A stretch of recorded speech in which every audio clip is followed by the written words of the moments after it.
Distribuição Europa Filmes do Brasil. Versão brasileira Lip Sync, São Paulo. História das religiões. Nosso Deus é uma poderosa fortaleza.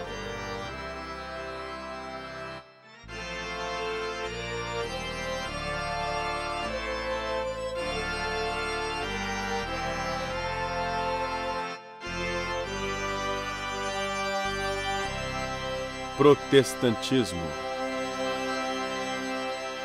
Eu não me envergonho do Evangelho de Cristo, pois ele é a força de Deus para a salvação de todo aquele que acredita, do judeu, em primeiro lugar, mas também do grego, pois nele está a justiça de Deus revelada pela fé, e na fé, como está escrito, o justo viverá pela fé.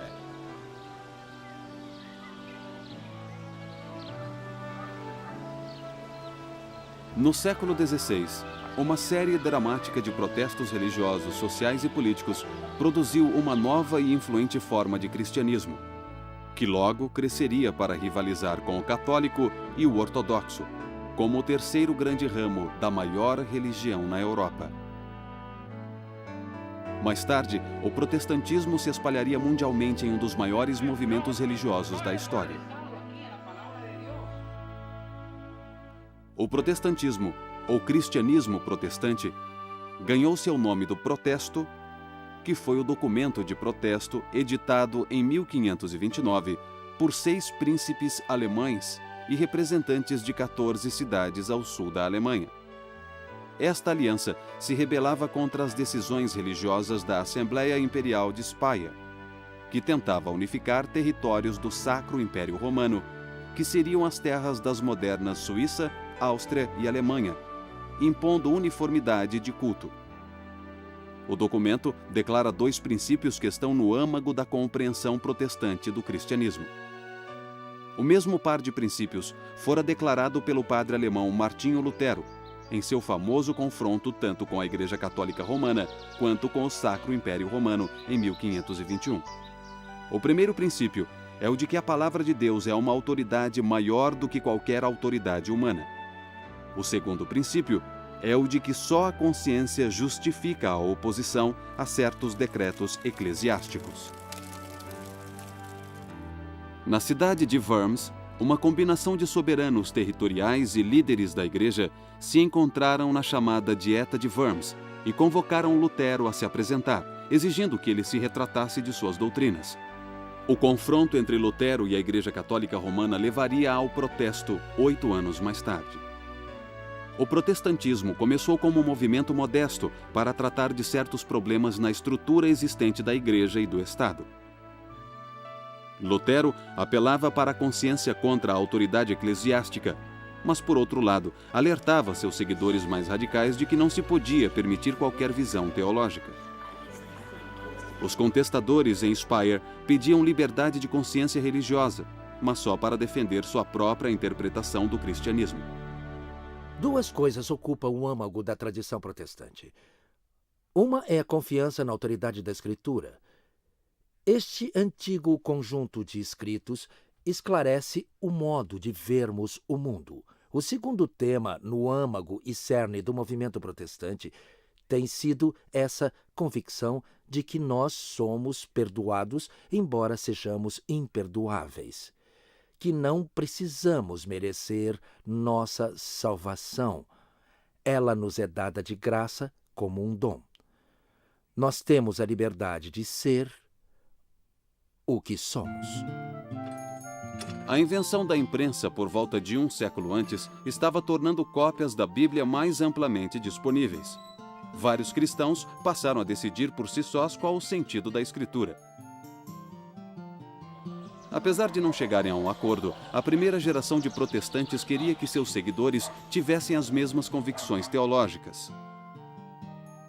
Eles se concentravam no que julgavam ser os erros da Igreja. Segundo a Confissão de Genebra, concentrando-se a glória em Deus, os protestantes não sucumbiriam à glorificação de coisas humanas, que se tornara tão saliente na Igreja Católica Romana.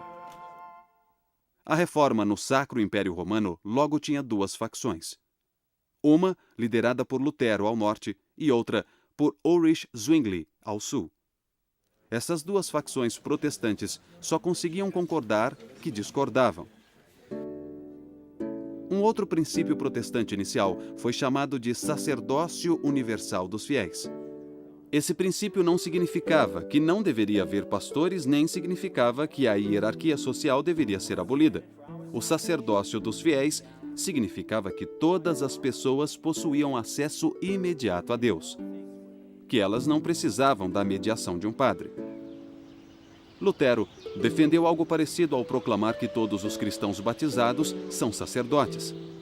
Assim, cada pessoa tem o direito, e mesmo a obrigação, de se preocupar com o que está certo ou errado em matéria de fé.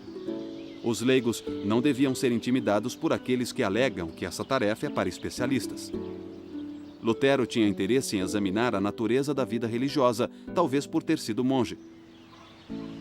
Agora, ele argumentava que qualquer trabalho honesto, feito a serviço de Deus, é considerado como vida religiosa. Ele também defendia que todas as vocações são iguais perante Deus. Mas uma outra implicação surgiu de um novo foco protestante sobre a Bíblia. A Bíblia foi traduzida para as línguas vernáculas e foi impressa e distribuída para leitura e interpretação. Os protestantes chamavam a Bíblia de fonte e autoridade da fé. E eles a viam como um livro para o povo, como o centro da devoção e do culto particular e coletivo. Mas persistia um problema. Já que os protestantes afirmavam que todos na igreja são pastores, por que haveria designações especiais? A maioria dos primeiros reformadores acreditava que se deveria escolher pastores para a realização de certas tarefas. A Bíblia não era para ser compreendida, mas sim dramatizada. Tornou-se mais importante do que nunca que leigos soubessem ler e que fossem educados nas doutrinas básicas da fé. A tarefa do pastor não era tanto a de conduzir um ritual formal, mas sim a de expor a palavra ou anunciar o evangelho. Assim, o sermão tornou-se o evento central do culto religioso. Alguns grupos, como os Quakers em meados do século XVII, eram contra os chamados pastores mercenários, que aceitavam pagamentos pelos seus serviços. Eles se queixavam que isso separava os pastores dos leigos. Após lutas, conflitos e debates nas primeiras décadas da Reforma, surgiram 4 formas distintas de protestantismo. São as expressões luterana, reformada, radical e anglicana do protestantismo. Esses movimentos apareceram primeiro na Europa, depois nos Estados Unidos e em outras partes do mundo. O primeiro dos movimentos protestantes foi o luterano. O movimento luterano começou quando o padre católico Martinho Lutero, em 1517, pregou sua lista de 95 teses na porta de sua igreja em Wittenberg, Alemanha. Lutero baseou-se em sua própria experiência para criar uma nova compreensão da fé. Ele insistia que os humanos são incapazes de serem virtuosos sozinhos e que a retidão vem unicamente de Deus com o perdão dos pecados. No culto, Lutero manteve mais elementos da missa católica tradicional do que os outros grupos protestantes. Ele acreditava que alguns rituais continham uma tradição antiga e venerável.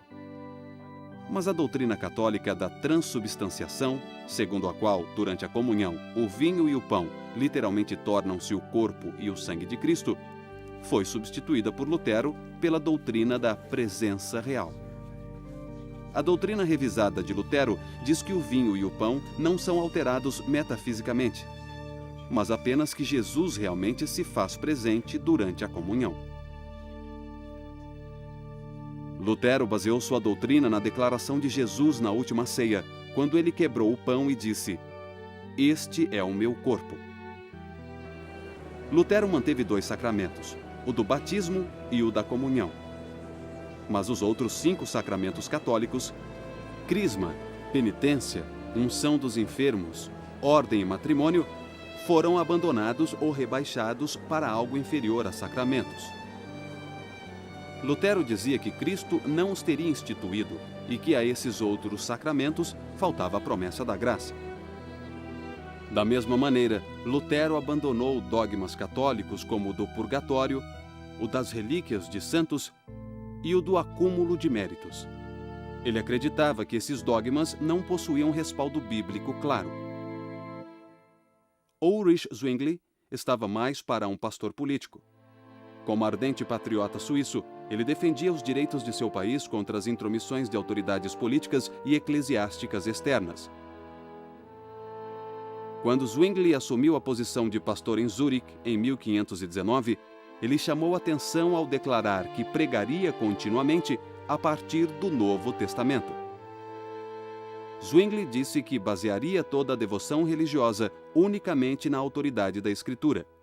Isso o levou a se opor a várias práticas católicas tradicionais, tais como o jejum, a prece aos santos, a doutrina do purgatório e a obrigação de pagar o dízimo. O Concílio de Zurique exigia um debate público entre Zwingli e os representantes do bispo. Para esta ocasião, Zwingli produziu 67 artigos, vários deles centrados no tema emergente da liberdade com relação às regras e às restrições eclesiásticas. As modificações de Zwingli acabaram por tornar-se um padrão para as igrejas reformadas. Em contraste com a abordagem luterana, Zwingli afirmava que a igreja devia fazer apenas o que consta nas Escrituras. Não pode apenas evitar o que é condenado.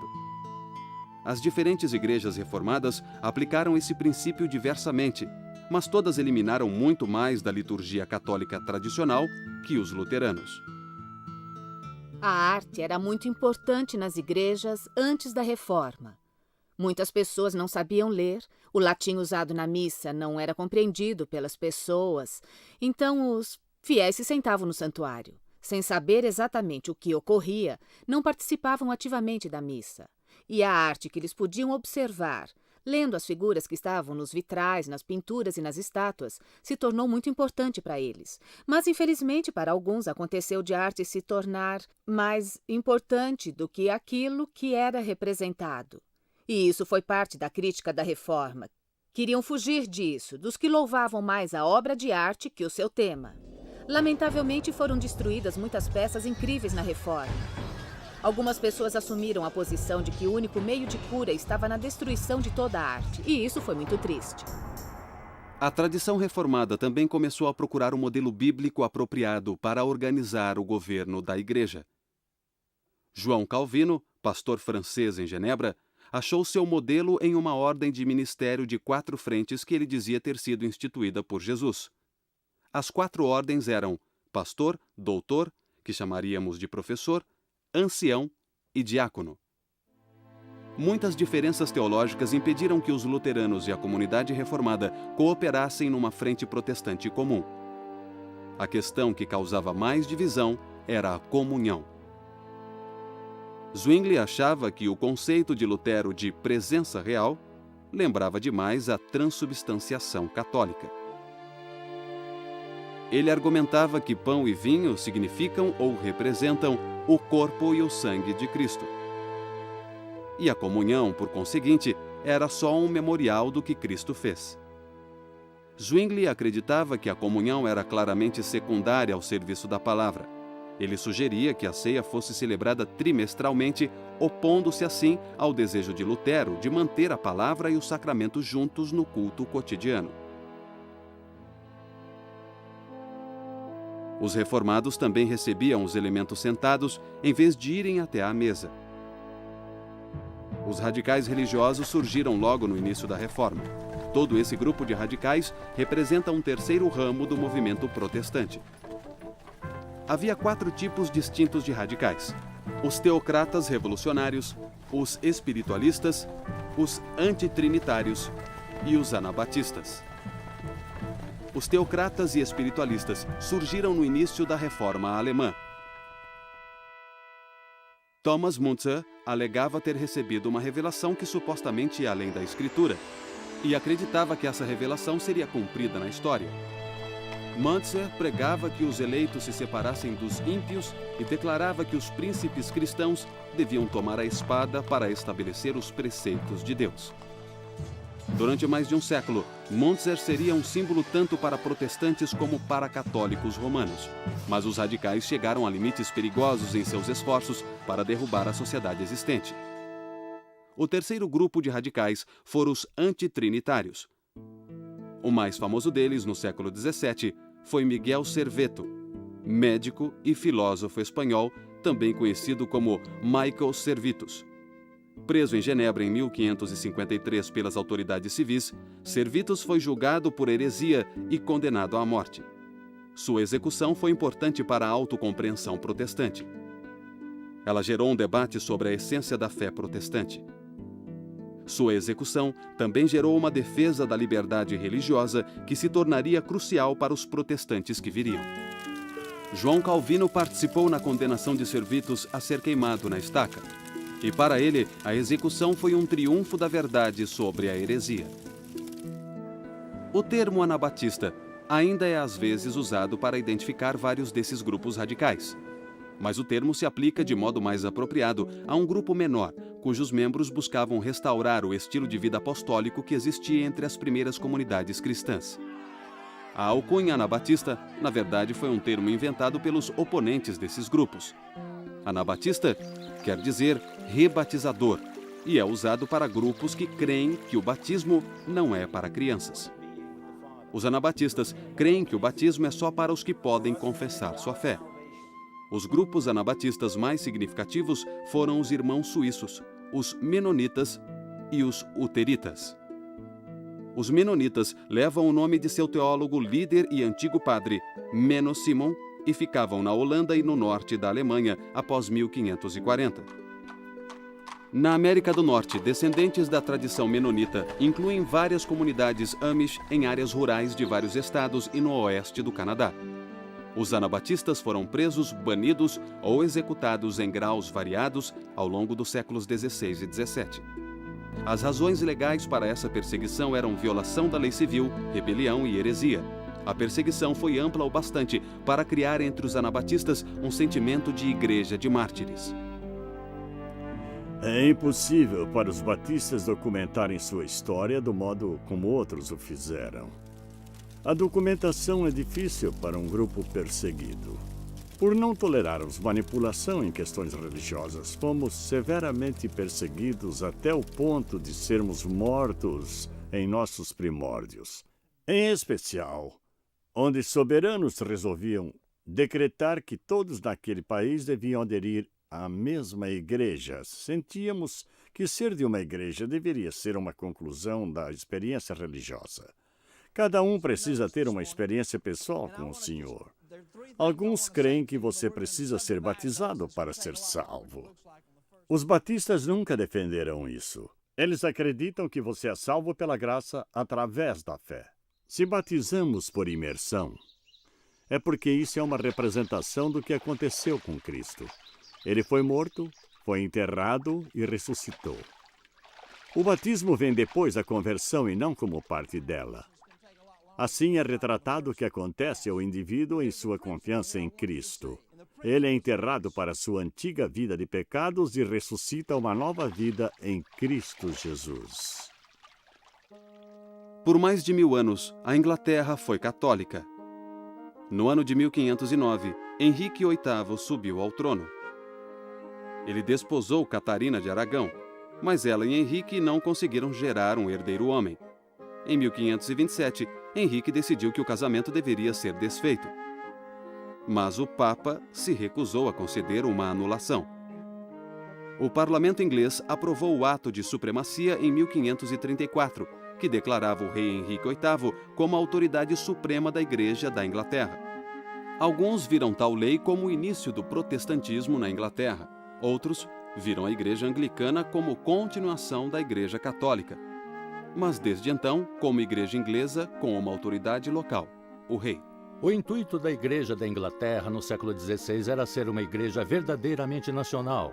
Era para ser a Igreja na Inglaterra, não uma denominação à parte, necessariamente a Igreja de todas as pessoas. De certo modo, foi o desenvolvimento natural do que acontecia na Europa daquela época. Os Estados-nação estavam em formação, estavam descontentes com o poder internacional, com o papado. Do século XIV em diante, na França, Itália, Alemanha, Espanha, todos os países diziam: queremos continuar católicos romanos na teologia, mas queremos o controle de nossa própria igreja. De certo modo, era tudo o que Henrique VIII queria. Para aqueles que haviam como continuação da Igreja Católica, a Igreja da Inglaterra agora se tornara um meio-termo entre o protestantismo e o catolicismo romano. O protestante Thomas Cranmer ajudou a resolver o problema marital de Henrique VIII ao propor que a questão fosse colocada não ao Papa, mas sim aos teólogos das universidades. O primeiro livro de liturgia comum, escrito em 1549 e revisado em 1552, fora em grande parte obra do protestante Thomas Cranmer. Este é o livro de 1549, o primeiro livro de liturgia comum de Cranmer. Sua importância foi que ele se inspirou muito na beleza da liturgia católica da Idade Média, mas traduzindo-a para o vernáculo para ser acessível a todo o povo. O anglicanismo sempre considerou que, apesar da importância do clero e da importância dos bispos, o verdadeiro povo de Deus são os leigos, são todos os batizados que agora participavam totalmente do culto graças ao trabalho de Cranmer. Em 1533, Cranmer tornou-se arcebispo de Canterbury. Em 1553, o catolicismo foi restaurado na Inglaterra, quando Maria, a filha católica de Catarina, tornou-se rainha. Cranmer foi queimado na estaca junto com algumas centenas de outros hereges protestantes. Outros protestantes fugiram para a Europa continental para cidades protestantes, como Estrasburgo, Frankfurt e Genebra. Quando Maria morreu em 1558, Isabel subiu ao trono. Ela era filha de Ana Bolena, segunda esposa de Henrique VIII, e como rainha, foi virtualmente impelida por tal descendência a ficar do lado dos protestantes. A Inglaterra voltava ao protestantismo e os exilados podiam voltar para ajudar a protestantizar a igreja inglesa. Entre aqueles que divergiam do padrão anglicano estava um grupo chamado de puritanos. Eles surgiram em parte de uma disputa sobre o governo da igreja. Uma das primeiras discórdias envolvia a continuação do uso de vestes ou itens usados pelos pastores nas cerimônias do culto. Um dos símbolos inconfundíveis do bispo é o báculo. O bispo é o pastor, líder do povo, e pastor significa que comanda o rebanho. A ideia do báculo como um símbolo de autoridade e de ser o pastor líder era, é claro, a de que o bispo pudesse alcançar e resgatar aqueles que precisavam ser salvos. Alguns bispos, com o passar do tempo, também salientaram que o báculo tem outra extremidade, com uma ponta afiada que, quando necessário, o bispo pode usar para espetar alguém, se for necessário.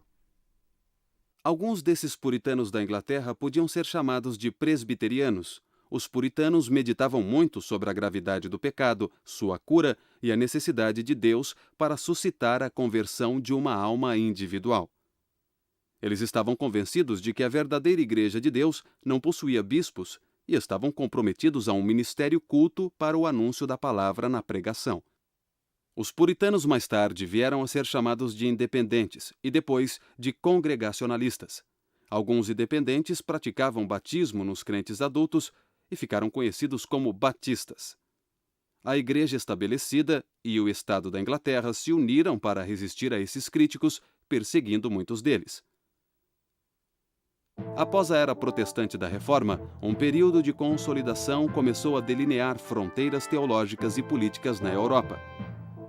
Em 1555, a Paz de Augsburgo acabou com as guerras entre os luteranos e os exércitos católicos do imperador do Sacro Império Romano, Carlos V. Esse acordo permitiu que cada soberano territorial do império determinasse se sua terra seria luterana ou católica. Nenhuma outra fé era permitida. Na França, guerras religiosas intermitentes chegaram ao fim com o Edito de Nantes, em 1598. O edito concedia certa liberdade religiosa aos protestantes franceses chamados huguenotes, mas foi rescindido quase um século depois. Os huguenotes foram forçados a fugir para as montanhas francesas ou emigrar. No início do século XVII, Jaime VI da Escócia tornou-se o rei Jaime I da Inglaterra e fez uma reunião para resolver disputas entre bispos anglicanos e os reformadores. Embora sem conseguir resolver questões envolvendo o governo da igreja e o culto, chegou-se a uma tradução oficial em inglês da Bíblia para ser usada em todas as igrejas britânicas. A chamada versão autorizada da Bíblia, mais conhecida como Versão do Rei Jaime, surgiu em 1611. No século XVII, a Guerra dos 30 Anos invadiu terras do Sacro Império Romano e acabou com a Paz de Westfália, em 1648. O Império agora reconhecia as igrejas reformadas, além de católicos e luteranos. As guerras civis inglesas na década de 1640 deram liberdade por alguns anos para os presbiterianos, dissidentes independentes e quakers. Fundados por George Fox na década de 1640 e conhecidos como membros da Sociedade de Amigos, eles mantinham várias convicções consideradas extremamente radicais pelo resto da sociedade. Os quakers afirmavam que práticas protestantes tradicionais, tais como o culto, o batismo e a comunhão, eram exteriores e deviam ser rejeitadas. Não permitiam nenhuma ordem especial de pastores. Assim, as mulheres vieram a exercer maior liderança entre os quakers do que em outras expressões protestantes. Eles acreditavam em revelação imediata, por obra do Espírito na vida dos crentes, e consideravam a revelação bíblica uma fonte claramente secundária. Essa revelação podia ser discernida pela luz interior que Deus teria concedido a todas as pessoas. As pessoas entram e ficam em silêncio, entram apenas uma de cada vez ou com a família, e o silêncio continua por cerca de 1 hora, dependendo do que acontece e de como as pessoas se sentem. Isso vem dos quakers pioneiros, ou seja, o conceito de que Deus está dentro de todos. E todo o resto acaba derivando disso, incluindo a revelação contínua e a busca pela verdade. Eu me levantar e romper o silêncio, eu acho que eu só farei isso quando meu coração disparar e eu souber que há uma coisa que eu preciso dizer. Mas a sensação é de sempre ter um espírito se movendo no grupo. Com o decorrer do século XVII, alguns protestantes reformistas e luteranos começaram a se queixar do caráter da fé e da vida religiosa que surgia dos esforços que competiam para definir a ortodoxia. Esses críticos foram chamados pietistas.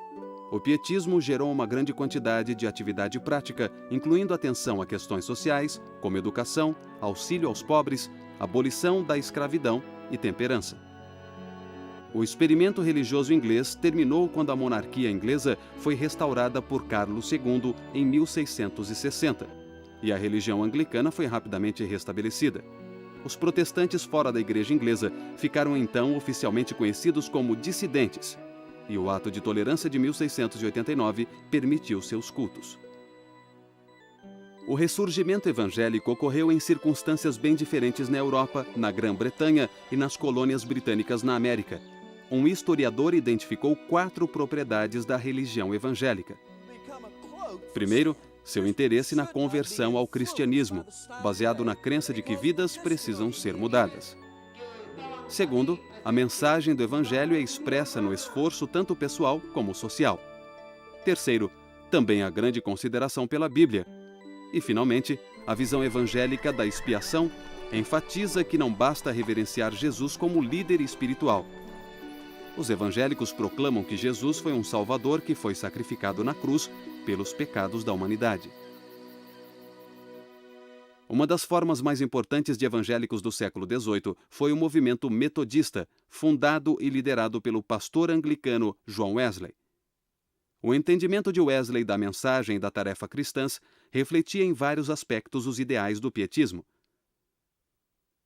O movimento de Wesley visava renovar as instituições existentes em vez de estabelecer uma nova instituição religiosa. Centrava-se nos leigos e pregava o crescimento na santidade mais do que a correção teológica. Para Wesley, a essência do cristianismo é o amor a Deus e o amor ao próximo.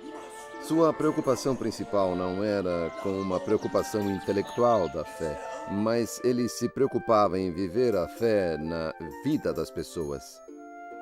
Mas em vários pontos, Wesley foi além do que os pietistas tinham ido um século antes. Ele acreditava que todo ser humano tem um papel na própria salvação. Isso significa que ele se opunha à doutrina de predestinação. Sobre a questão de se a graça de Deus é oferecida só a alguns ou a todos, Wesley entrou em discórdia com os calvinistas. Pela sua crença na graça divina universal, que era para todos e em todos, citando suas palavras, ele assim propagou a mensagem do amor redentor de Deus por todas as pessoas, juntou pessoas em pequenos grupos, educou-as na fé e então enviou pessoas para a América para continuar aquele movimento. Ele não tinha a intenção de iniciar uma nova igreja. Ele somente estava interessado em espalhar a santidade das Escrituras pela terra. O quadro Ofereça-lhes Cristo foi feito com tamanha pesquisa que é como se nós pudéssemos voltar ao final do século XVIII e ver João Wesley enviando Thomas Coke para a América. A pesquisa é tão completa que o sol está na posição correta, as nuvens correspondem à época do ano, o nível da água está correto. E, felizmente, o pintor pôde ir até a Inglaterra e examinar essa área específica. Assim, ele pôde examinar, estudar e retratar tudo com precisão. Wesley organizou pequenos grupos por sexo e estado civil. Ele também desenvolveu uma organização de pastores para viajar entre as comunidades metodistas. João Wesley morreu em 1791. Durante sua vida, o movimento metodista permaneceu parte da Igreja Anglicana. Mas, após sua morte, aos poucos foi se tornando uma religião à parte. Um culto protestante típico possui leitura da Bíblia, orações, sermão e canto de toda a congregação. Mas o que os protestantes cantam e como o fazem mudou consideravelmente com o passar dos séculos.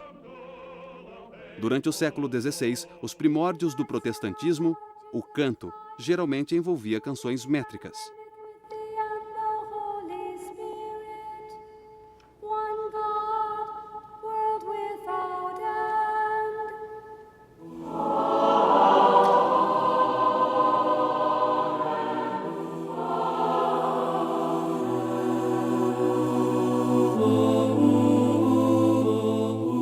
Os primeiros protestantes só aceitavam orações contendo as próprias palavras de Deus. Assim, diziam que o saltério era o inário cristão por excelência. Mas embora a salmódia fornecesse hinos clássicos, como o Salmo 100, apenas algumas variações dos textos antigos podiam ser usadas. Wesley se impressionou com o poder da música de mover os ouvintes e de despertar suas emoções, e o movimento metodista aproveitou-se ao máximo dessa oportunidade. Wesley recomendava a construção de capelas octogonais, pois a acústica delas era boa para pregar e cantar. João Wesley estava plenamente ciente de que a música exagerada ou inapropriada poderia afastar as pessoas da intenção espiritual adequada. Assim, ele propôs que só canções e hinários autorizados deveriam ser utilizados em encontros metodistas. O irmão dele, Carlos, escreveu milhares de versos metodistas sobre uma ampla gama de assuntos. Se você quiser saber de fato no que os metodistas creem, descobrirá melhor lendo e ouvindo os hinos de Carlos Wesley do que de qualquer outro jeito. E a teologia que será cantada é uma teologia que terá impacto sobre a sociedade e as pessoas. Os hinos mais conhecidos talvez sejam familiares a todos os cristãos. Hark the herald angels sing, Christ the Lord is risen today, oh for a thousand tongues to sing, Love divine, all loves excelling. São do tipo de palavras, hinos e canções que penetram fundo na alma e essência das pessoas e da sociedade inteira. Os hinos protestantes floresceram no século XIX. Os hinos e canções apoiavam causas de organizações voluntárias, tais como sociedades missionárias e grupos de temperança. Hinos seriam adaptados a eventos como cultos de revival. As convicções básicas de uma comunidade religiosa também podiam ser reforçadas e lembradas pela música, que, por sua vez, podia ser adaptada para diferentes ambientes. A Igreja Anglicana dominava as primeiras colônias americanas no século XVII, na Virgínia. Como veremos mais tarde, o anglicanismo também viria a dominar as futuras colônias sulistas. Nas colônias centrais, os povoados em Nova York e Nova Jersey eram reformistas holandeses ou presbiterianos escoceses irlandeses. Os Quakers se estabeleceram na Pensilvânia. Tal mistura gerou mais diversidade religiosa nas colônias centrais do que nas outras colônias. As colônias puritanas no norte privilegiavam um meio termo. Elas não eram nem sectárias, nem episcopais, mas um agregado de congregações individuais cujos membros comandavam a comunidade. Elas se estabeleceram na Nova Inglaterra, visando a estabelecer um experimento sagrado que se tornaria uma luz para as nações. A conversão ao puritanismo incluía uma série de estágios pelos quais as pessoas deveriam passar. Mas mal haviam começado e já surgiram desafios e dissidência. Roger Williams, um pastor puritano, se opôs à mistura de autoridade civil e religiosa em sua colônia de Massachusetts. Williams foi banido e iniciou a colônia de Rhode Island com uma base religiosa bastante diferente. Anne Hutchinson acusou pastores de tornarem as obras humanas parte do processo de conversão. Sua acusação penetrou fundo no coração da teologia puritana. Hutchinson foi julgada diante dos pastores e também foi banida. Mais tarde, os Quakers chegaram à colônia de Massachusetts para pregar sobre a obra do Espírito Santo e para defender a tolerância de crenças dissidentes. Eles também foram banidos. Alguns dos Quakers banidos voltaram a Massachusetts e, na segunda prisão, foram encarcerados ou enforcados. Em 1742, o pastor congregacional da igreja de Northampton, Jonathan Edwards, escreveu sobre o que as pessoas chamavam de um grande e geral despertar nas colônias. O despertar na América foi parecido com o europeu, mas foi tão trágico que Edwards começou a achar que Deus fazia algo especial na América. Uma renovação da religião agora se centrava na conversão daqueles fora da igreja e na separação daqueles que não tinham sido convertidos. Fortes opiniões sobre tais questões dividiram os presbiterianos entre a chamada facção nova, que defendia o despertar, e sua oponente, a facção antiga. Esse cisma presbiteriano persistiu por volta de 20 anos. No final, o Grande Despertar provou ser um dos movimentos religiosos mais influentes da história americana.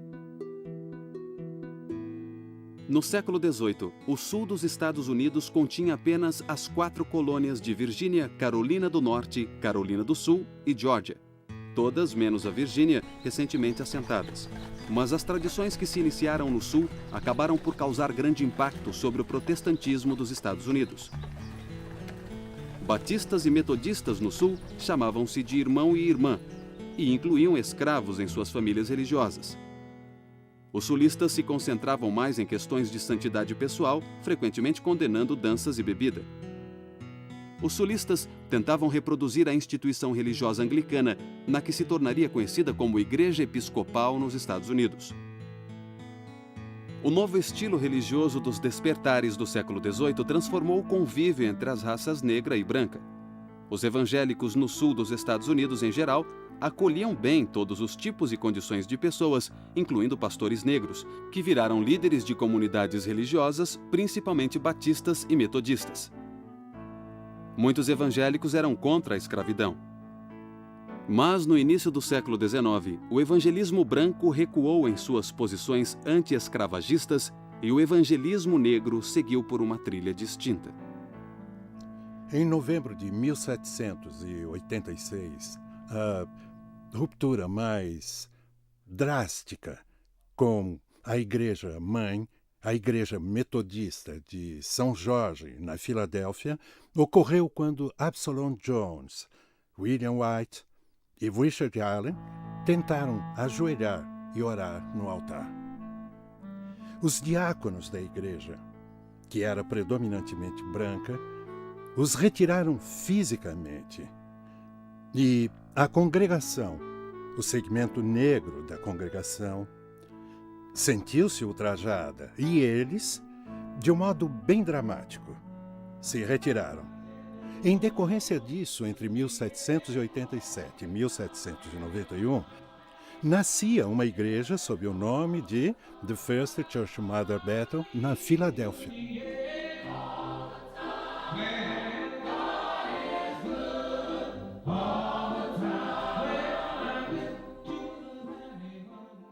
O novo estilo religioso do século XIX era cada vez mais baseado em valores democráticos, algo que metodistas e batistas possuíam em abundância.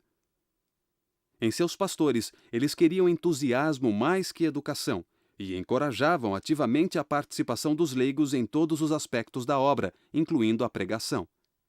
os pastores itinerantes se adaptaram muito bem à expansão da fronteira ocidental, e a ênfase metodista e batista no livre-arbítrio, em vez de predestinação, se encaixou ao espírito da nação.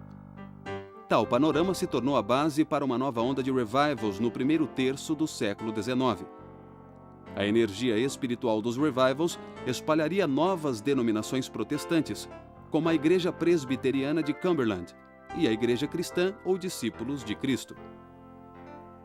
O fenômeno que estava tomando o Kentucky naquela época foi o segundo grande despertar, em especial o grande revival em Ken Ridge, em agosto de 1801, e acabou por ser o mais climático e grandioso de todos os revivals. Havia pessoas de todas e de nenhuma convicção religiosa. Mas um fenômeno surgiu que ainda nos causa espanto hoje, como causava naquela época. As pessoas se surpreendiam fazendo exercícios espirituais. Algumas rolavam no chão, algumas latiam como cães, outras tinham grandes surtos de gargalhadas. É um mistério, mas quem pode explicar tudo que se relaciona com o espírito? Porém, existe um acordo que é o poder desse momento de transcender as divisões entre as denominações. Presbiterianos ouvem metodistas, metodistas ouvem batistas. Que bom era estar em comunhão no mesmo espírito, na adoração de Deus. Normalmente, as mulheres não podiam se tornar líderes protestantes, mas muitas participavam daquele entusiasmo, empregando-o a seu modo. Frances Willard organizou mulheres para apoiar a temperança. Algumas mulheres, como Jarina Lee, reivindicavam o direito de pregar. A chamada Era Moderna tem sido caracterizada com termos sugestivos tais como liberal e democrática. Foi a época do desenvolvimento de impérios industriais e complexos urbanos. A modernidade também foi caracterizada por ideias que incluem o capitalismo, o nacionalismo, o colonialismo e o darwinismo. Para os protestantes, a Era Moderna foi cheia de oportunidades e ansiedade. Os protestantes liberais acreditavam que a fé religiosa é consistente com a crítica acadêmica e que se pode descartar muito das velhas tradições a fim de preservar a essência da mensagem cristã. Para os liberais, a pior coisa que os cristãos podiam fazer seria tentar proteger ou isolar a Bíblia de seus críticos. Assim, para os protestantes liberais, a Bíblia é um livro humano e histórico, assim como a religião é um fenômeno humano. O século XIX também testemunhou um ressurgimento conservador entre os protestantes, e não apenas entre devotos antiquados do tipo que interpretam literalmente os relatos da criação no Gênesis. Os liberais alegavam que o homem tem a capacidade de conhecer o desejo de Deus. Os conservadores argumentavam o contrário, que Deus só é conhecido por meio da revelação bíblica. Os textos bíblicos mencionam o chamado fim dos tempos, e espera-se que Jesus Cristo volte em glória. Os pré-milenaristas acreditavam que nos aproximávamos desse milênio. Eles rejeitavam a esperança liberal nas possibilidades humanas na Terra. Eles alegavam que a volta de Cristo seria um cataclisma carregando os crentes para fora do mundo para estar com Deus. E eu vi o céu aberto, apareceu um cavalo branco, e o seu cavaleiro se chama Fiel e Verdadeiro. Ele julga e combate com justiça. Algumas visões milenaristas geraram novas religiões no século XIX. A mais notável foram as igrejas adventistas, que surgiram após um fazendeiro de Nova York, William Miller, prever que Cristo voltaria em 1844. Liberais e conservadores coexistiam sob a mesma denominação. Nos pontos extremos do debate, houve discussões notáveis, incluindo cismas de denominações e até julgamentos de heresia. Mas tais conflitos não geraram grandes reajustes institucionais. No século XX, o movimento ecumênico também remodelou o juízo cristão sobre outras religiões.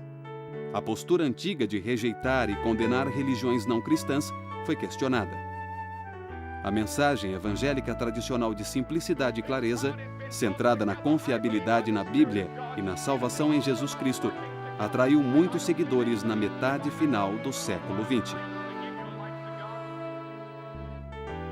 Da mesma forma que os protestantes conservadores apoiaram causas politicamente conservadoras, os protestantes liberais também atuaram ativamente a favor de causas politicamente liberais.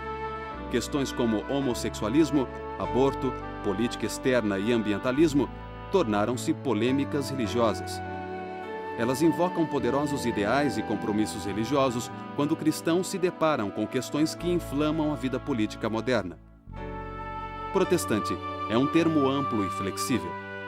Se indagados, poucos membros de igrejas protestantes se identificariam primeiro como protestantes. Uma provável primeira descrição seria cristão ou o nome de uma denominação específica, ou adjetivos definidores como evangélico ou pentecostal.